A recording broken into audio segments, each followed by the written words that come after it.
Pemirsa, berjumpa lagi dalam bincang spesial Jabar News. Saat ini saya bersama dua orang tokoh yang cukup menarik untuk kita ajak bincang-bincang seputar kepemimpinan nasional, apalagi saat ini menjelang pemilu 2024, pemilu serentak untuk memilih pemimpin nasional kita, pasangan presiden dan calon presiden, maupun para wakil rakyat calon legislator kita.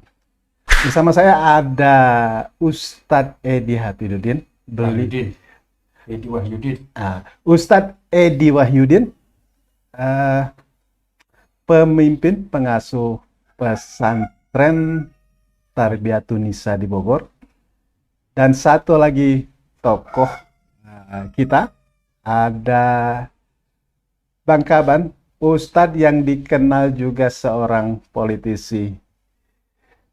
Mudah-mudahan bincang-bincang kali ini bisa memberikan inspirasi, memberikan pencerahan soal apa yang harus dilakukan dan apa pilihan-pilihan yang mungkin harus Anda putuskan. Bang Kaban, Ustadz Edi, terima kasih sudah bergabung dalam bincang-bincang di Jabar News. Sebentar lagi, masyarakat, warga, negara di seluruh pelosok tanah air kita ini akan menghadapi pemilu yang intinya adalah memilih sosok-sosok kepemimpinan nasional kita. Ustadz, saya ingin ke Ustadz Edi dulu. Dari pemilu ke pemilu, itu kan peran serta publik untuk datang ke tempat pemilihan, ya kan? Itu belum pernah kejadian 100% tuh. Pasti paling top itu 80% pemilih yang hadir di TPS. Ustadz, dari sisi tinjauan keagamaan lah, kira-kira kewajiban kita memilih pemimpin itu seperti apa gitu?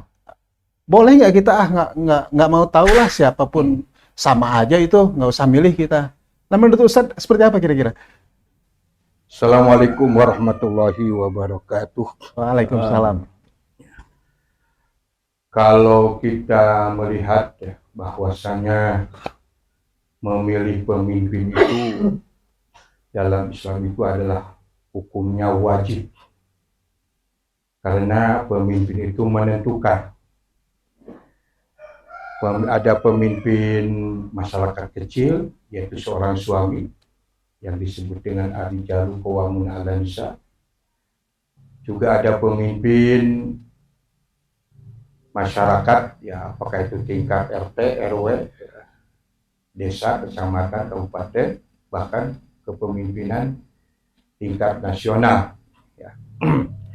Bagi kita masyarakat Indonesia, bahwasanya memilih pemimpin itu adalah keharusan, kewajiban, karena pemimpin itu menentukan arah pembangunan, arah kesejahteraan masyarakat, dan memang kepemimpinan itu harus dilandasi dengan pemimpin yang adil. Ya.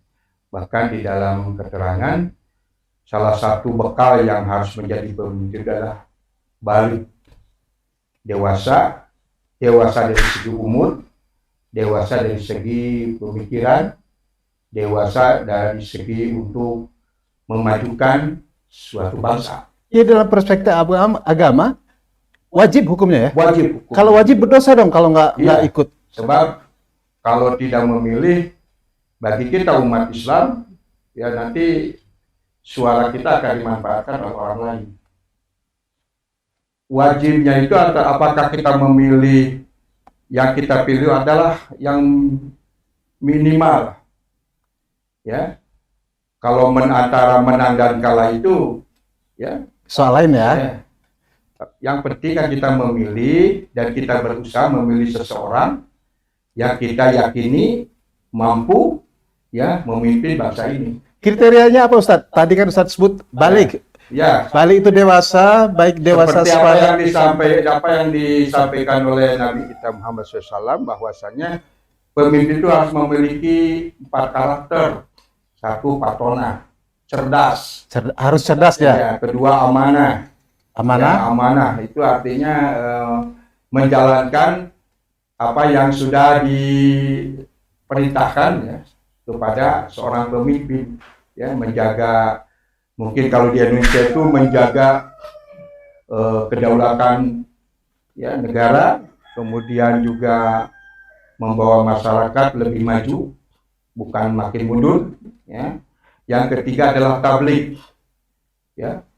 Pemimpin itu harus mampu berkomunikasi, yang menyampaikan kepada masyarakat untuk kemajuan bangsanya sendiri. Jadi harus punya kemampuan komunikasi, Kemampuan, Ustadz ya. Pertama, patona, tabligh, amanah, ya. Itu yang minimal harus dimiliki oleh seorang pemimpin. Kalau seorang pemimpin tidak paham dan juga dia bingung, ya, apa yang harus dipimpin, apa yang harus dijalankan. Nah, ini yang terjadi di Indonesia ini, ya, yang belum dewasa, yang belum mampu, dipaksakan untuk menjadi pemimpin. Nah, inilah yang terjadi kepada negara kita Indonesia ini. Tidak paham undang-undang, tidak paham masalah bagaimana mengurus negara, ya. Akhirnya seperti ini bangsa Indonesia ini. Ya, mungkin sekarang ini mundur 30 tahun yang lalu, ya. Itu saja. baik Ustadz, kita ingin dengar juga nih komentar dari Bang Kaban. Karena Bang Kaban ini kan punya track record, ya kan, selain menjadi aktivis di dunia dakwah, juga aktivis di dunia politik, bahkan sempat duduk di legislatif maupun di eksekutif. Bang, tadi Ustadz menyampaikan setidak-tidaknya ada kriteria ini.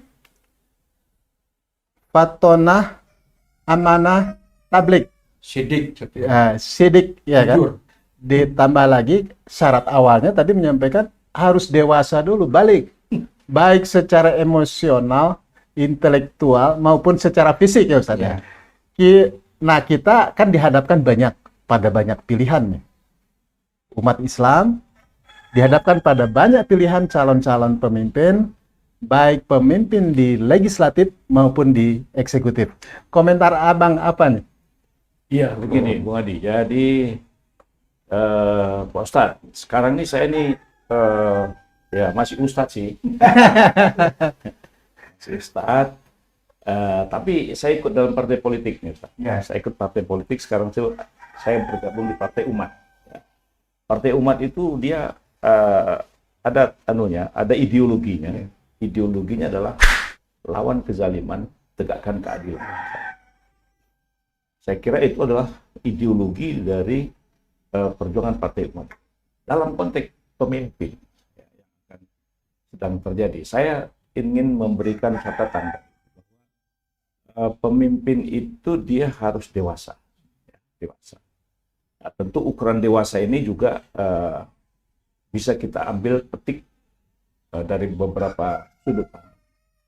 Tapi Bung Hadi, saya membaca sejarah runtuhnya dinasti Qing, ya. Runtuhnya dinasti Qing di Cina. Karena dinasti Qing itu berkuasa hampir, ya, runtuh dinasti Qing itu gara-gara pemimpinnya tidak dewasa, ya. Kaisarnya itu tidak dewasa. Jadi karena dia memang ini dinasti. Jadi ini dinasti, ya. Dinasti Qing. Dinasti Qing itu pemimpinnya itu belum dewasa, ya. Belum mampu memanage berbagai macam problem-problem. Ini belum dewasa secara intelektual atau belum dewasa secara fisik? Tadi saya mengatakan kata-kata dewasa dari Ustadz tadi itu bisa dilihat dari sudut pandang mana, ya. Dari sudut pandang mana, bagi saya itu no problem. Tapi tadi saya mengatakan bahwa runtuhnya dinasti Qing itu adalah karena, ya, pemimpin yang dipasang, ya, pemimpin yang digadang-gadang, pemimpin yang dikawal oleh senior.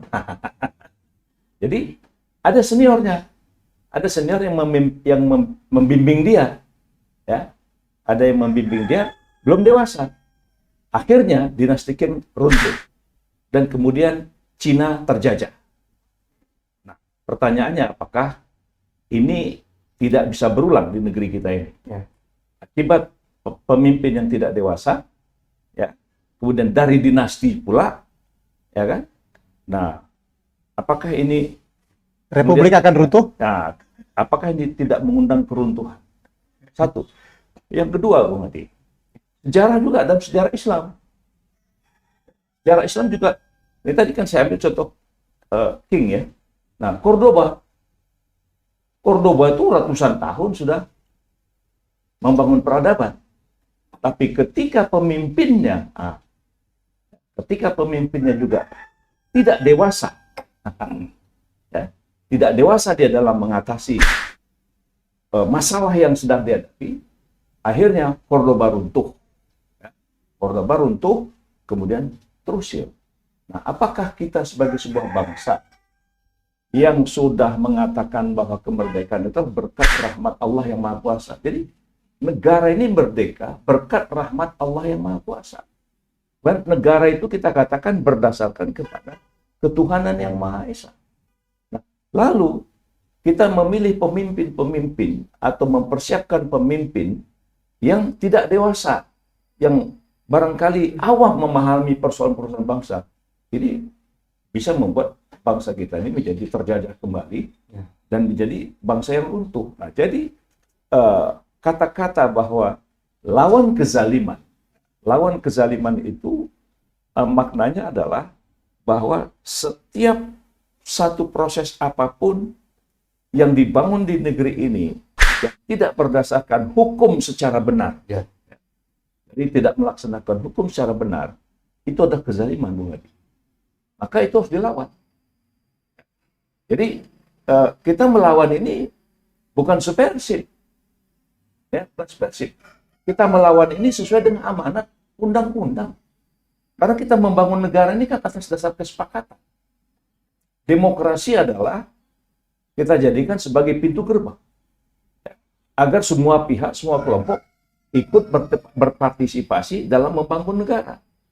Jadi kalau hukum itu dibuat, dilaksanakan tidak secara benar, dan hukum juga dirumuskan dengan tidak cara yang benar, tidak dijalankan dengan cara yang benar, dan juga tidak digerakkan oleh orang yang benar, itu kezaliman. Jadi, dan kalau itu sudah terjadi, pasti terjadi ketidakadilan. Nah, jadi saya mengatakan bahwa ya ini supaya halayak tahu, ya, masyarakat tahu bahwa hari ini MS Kaban itu bersama-sama dengan Partai Umat, ya, dengan Pak Amin Rais, itu melawan kezaliman itu agar bangsa ini, negara ini harus membangun mindsetnya adalah tegakkan hukum dengan benar. Ya. Jadi bukan menegakkan hukum berdasarkan selera saya, ya, bukan karena ingin mempertahankan kekuasaan saya. Jadi kalau kita sudah masuk kepada wilayah negara adalah aku, itu pasti kezaliman. Nah ini Bung Adi, jadi saya merasa bahwa yang dikatakan Ustadz tadi itu, kedewasaan, itu dalam sejarah ada contoh yang mengakibatkan runtuhnya peradaban, runtuhnya sebuah bangunan bangsa dan kekuasaan, dan itu mengundang penjajahan.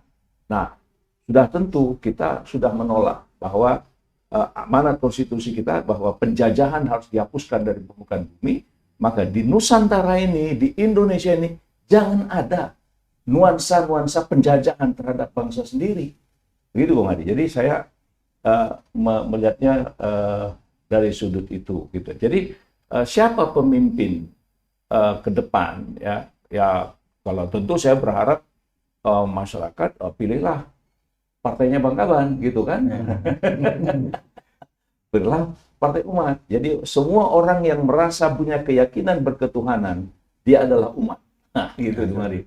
Jadi siapa saja bangsa Indonesia ini, orang Indonesia yang dia punya keyakinan terhadap Tuhan, dia adalah umat. Jadi dia bisa bersama-sama dengan Partai Umat ini membangun bangsa ini. Nah, kalau presiden, saya pikir ya secara simpel diaminkan aja lah dulu. diaminkan dulu. Baik, Bang Kaban. Tadi Bang Kaban menyampaikan bahwa sekarang ternyata Bang Kaban sudah di Partai Umat, sudah membulatkan diri, sudah berazam Iya. bahwa kali ini bersama Sunan Pak Amin untuk berjuang melawan setiap bentuk kezaliman, menegakkan keadilan. Nah, kira-kira ini linier enggak dengan misalnya kan ini pemilu serentak nih, Pak Kaban, ya kan? Ada para calon-calon legislatif, para caleg yang akan duduk di parlemen, dan ada pasangan capres, cawapres, pasangan calon-calon eksekutif. Ini kan harus nyambung kalau dari yang dijelaskan Ustadz Edi tadi, dari Pak Kaban, ya kita kan ingin ini berlangsung dengan smooth, dengan aman, ya kan?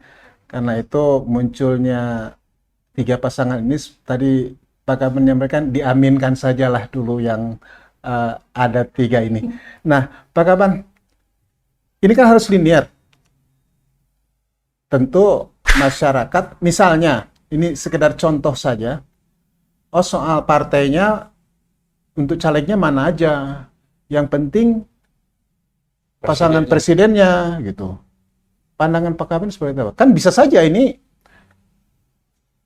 ada orang yang misalnya, kami pilih Anies, tapi partainya kami bukan partai pengusung Anies misalnya. Nah, pandangan Pak Kaban seperti itu. Ini dalam kaitannya dengan karena kita Pak Kaban sudah berazam perjuangan ideologinya tegakkan keadilan, lawan kezaliman. Kira-kira seperti apa Pak Kaban? Supaya ada gambaran masyarakat nih. Mudah-mudahan nanti Ustadz bisa lebih menegaskan. Kalau saya prinsip gini, Bang. Sampai saya ambil contoh. Ya. Kemarin itu Anies, ya, saya lihat di media sosial, Anies Baswedan dan Caimin itu mendapat kartu kehormatan, sertifikat kehormatan dari Muhammadiyah. Ya. Dan saya melihat bahwa Muhammadiyah menegaskan bahwasanya Muhammadiyah dukung Anies. Ini artinya apa? Artinya seluruh jamaah Muhammadiyah dimanapun berada di seluruh Indonesia, ya kan? Kemudian Caimin itu adalah PKB. PKB itu adalah NU. Nah, jadi artinya seluruh jamaah NU dimanapun berada, ya kan? Walaupun selama ini dia tidak bergabung di PKB, apapun dia atau dia bergabung di PKB, maka semuanya itu kalau bahasa konsekuensi itu adalah melimpahkan ke Anies dan Caimin dan Anies Baswedan. Jadi seluruh warga Muhammadiyah, kalau dia merasa warga Muhammadiyah, dengan Muhammadiyah sudah mengatakan seperti itu, maka semua harus mendukung Anies. Nah, tentu saya merasa juga Partai Umat sebagai pendukung Anies, dukung juga dong. Gitu. Kenapa? Sebagai pendukung, supaya nanti di parlemen itu, supaya di parlemen itu, posisi Anies memiliki dukungan-dukungan dari partai-partai pendukung yang juga didukung oleh rakyat. Nah, jadi dia sinkron. Kita harus belajar istiqomah, belajar konsisten. Saya mendukung Anies, berarti saya juga harus mendukung partai-partai pendukung. Rakyat bisa memilih sesuai dengan seleranya. Jadi, rakyat, itu Nasdem, pendukung Anies, maka silakan dukung Nasdem. Partai Umat, dukung Anies, maka masyarakat yang apakah warga NU, apakah warga Muhammadiyah, silakan dukung Partai Umat. Begitu juga terhadap PKB, begitu juga terhadap PKI. Nah, jadi artinya apa? Supaya ada satu kondisi objektif bahwa rakyat memilih presidennya, maka rakyat juga memilih partai. Saya kira dalam lingkungan, dalam suasana demokrasi yang normal, demokrasi yang sehat, demokrasi yang tidak transaksional, demokrasi yang tidak industrial, karena demokrasi kita jadi industri juga sekarang. Jadi jangan sampai industri kita menjadi industri industrial, ya. Tapi jadilah demokrasi kita ini demokrasi yang konsisten. Ya. Tadi bahasa sidik, jujur. Ya. Kalau kita dukung Anies, jujur, ya, pendukung-pendukungnya, rakyat yang memilihnya, dukung juga partai-partai pendukung. Jadi yang jujur bukan hanya calon pemimpinnya, tapi para pemilihnya juga jujur ya. Nah, ini kalau mau konsisten, kalau kita mau menjadi bangsa yang dewasa. Karena saya lihat di beberapa negara dalam konteks demokrasi, jika presidennya sudah gagal, walaupun dia dari partai pendukung, pada pemilih akan datang dia nggak pilih lagi. Dari sisi efektivitas penyelenggaraan negara, seberapa penting sih? Oh, sangat penting, sangat penting. Jadi kalau presiden terpilih juga didukung oleh partai-partai pendukung yang signifikan di parlemen, ya itu artinya akan mengamankan kebijakan-kebijakan pemerintah, presiden dan wakil presiden, sehingga tidak terlalu terjadi negosiasi-negosiasi transaksional yang bisa meruntuhkan sistem bernegara. Jadi kalau kita mau sehat berdemokrasi hari ini, ya saya setuju bahasa. Jadi saya kan dikatakan Ustadz tadi bahwasanya sidik itu, kejujuran itu adalah konsistensi kita. Gitu. Pertanyaan saya, Partai Umat nyambung nggak dengan gagasan dan pemikiran yang didukung oleh Partai Umat? Anies Baswedan misalnya, pasangan Anies Baswedan dan Caimin ini. Ya, saya kira gini, Bung Adi. Tokoh ini, dua ini adalah aktivis. Ya. Aktivis dengan latar belakang kampus yang sama. Ya, UGM itu adalah kampus yang sangat pro keadilan. Ya, kalau kita ingat dulu Profesor Dr. Mubiarto dengan ekonomi Pancasilanya, ya kan. Nah, saya kira dua aktivis ini adalah mereka-mereka yang memiliki wawasan tentang keadilan sosial dalam konteks kehidupan bernegara dan berbangsa. Nah, jadi kita melihat apa yang digagas hari ini. Katakanlah ketika Anies berpidato, berdialog, berdebat di kalangan anak muda, kita melihat itu adalah pencerahan-pencerahan. Dan saya catat, Bung Adi. Jadi pidato-pidato calon-calon presiden ini semua saya catat, karena itu nanti kita jadikan tolok ukur, konsisten nggak dia dengan omongan. Termasuk calon wakil presiden ya? Iya, semua. Semua. Jadi makanya jangan sampai salah omong. Sampai salah omong, asam sulfat. Ya, asam folat, jadi asam sulfat. Ngeri itu. Gitu. Jadi hati-hati. Walaupun misalnya katakan slip of the tongue, tapi kan menimbulkan opini gitu kan. Nah, jadi kita berharap presiden dan wakil presiden itu ya aminkan dulu lah. Baik, Pak Kemang. Kita Jadi ingin kembali ke masyarakat yang cerdas, masyarakat yang waras, ya pasti memahami, mengetahui siapa yang harus dipilih. Ya. Cuma mungkin karena mereka sudah terbelenggu ya oleh sembako, oleh segala macam, kecerdasan, kewarasan jadi terhalang. meninggalkan kecerdasan ya, kira-kira. betul. Ustadz, ada yang mungkin harus lebih ditegaskan. Tadi Pak Kabang, ada hal menarik.